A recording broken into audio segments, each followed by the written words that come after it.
सूरज की किरणों में अमृत का वो प्रकाश, हर नई सुबह के साथ यीशु राजा है अब। अंधकार से जो लड़ती उसकी वाणी है आप, उसकी वाणी है आप, उसकी वाणी है आप। अमृत वाणी, अमृत वाणी, अमृत वाणी, अमृत वाणी, अमृत वाणी। पहला पाठ लेवी ग्रंथ अध्याय 30 पद संख्या 1, 4 से 11, 15 से 16, 27, 34 से 37 तक। प्रभु ने मूसा से कहा, प्रभु के पुण्य पर्व जिन्हें समारोह के साथ निश्चित समय पर मनाना चाहिए इस प्रकार है। पहले महीने के 14वें दिन संध्या समय प्रभु के आदर में पास्का है, और उस महीने के 15वें दिन प्रभु के आदर में बेखमीर रोटियों का पर्व है। तुम 7 दिन बेखमीर रोटियां खाओगे। पहले दिन तुम लोगों के लिए एक धार्मिक समारोह का आयोजन किया जाएगा, और तुम किसी प्रकार का काम नहीं करोगे। तुम 7 दिन प्रभु को नैवेद्य चढ़ाओगे। 7वें दिन तक धार्मिक समारोह का आयोजन किया जाएगा, और तुम किसी प्रकार का काम नहीं करोगे।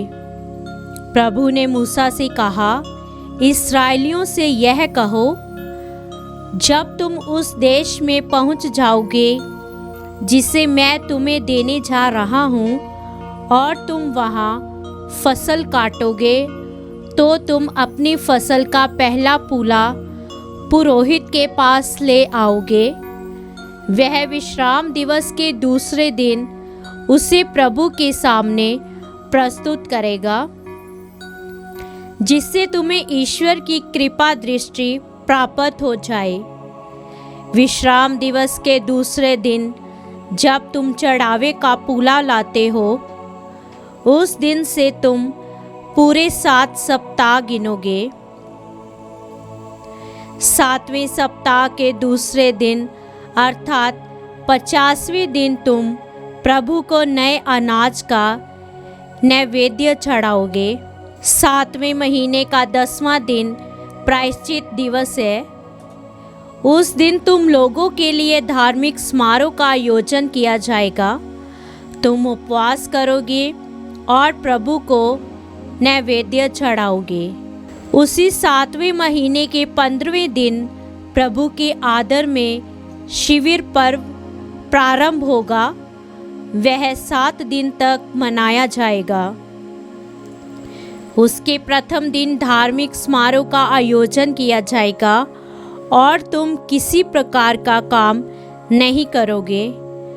तुम 7 दिन प्रभु को नैवेद्य चढ़ाओगे। 8वें दिन तुम लोगों के लिए धार्मिक समारोह का आयोजन किया जाएगा, और तुम प्रभु को नैवेद्य चढ़ाओगे।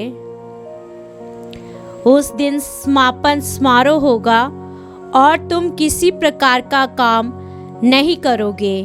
ये प्रभु के पर्व है जिनमें धार्मिक समारोह का आयोजन करोगे, और प्रत्येक की विधि के अनुसार प्रभु को नैवेद्य, होम, बलिदान और तर्पण चढ़ाओगे। यह प्रभु की वाणी है। ईश्वर को धन्यवाद। अनुवाक्य: हमारे शक्तिशाली ईश्वर का जयकार करो। हमारे शक्तिशाली ईश्वर का जयकार करो। नया गीत गाओ, डफली बजाओ, सुरीली वीणा तथा तानपुरा सुनाओ। पूर्णिमा के दिन, हमारे उत्सव के दिन, नए मास की तुरही बजाओ। अनुवाक्य: हमारे शक्तिशाली ईश्वर का जयकार करो। यह तो इस्राएल का विधान है। याकूब के ईश्वर का आदेश है। जब वह मिस्र के विरुद्ध उठ खड़ा हुआ तो उसने यूसुफ के लिए यह नियम बनाया। अनुवाक्य: हमारे शक्तिशाली ईश्वर का जयकार करो। तुम लोगों के बीच कोई पराया देवता ना हो।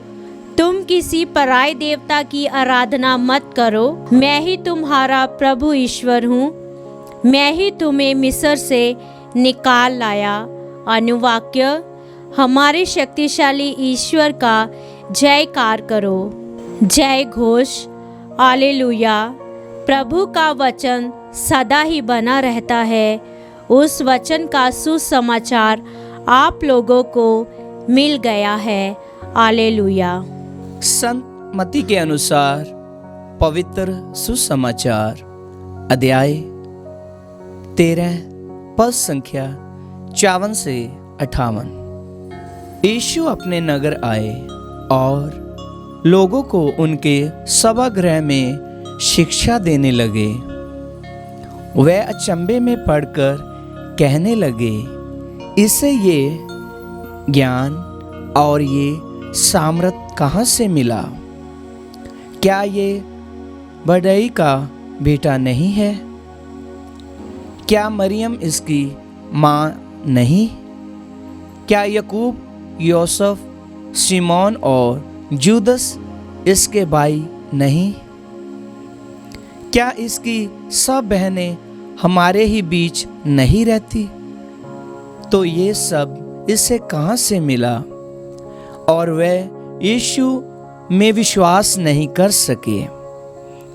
यीशु ने उनसे कहा, अपने नगर और अपने घर में नबी का आदर नहीं होता।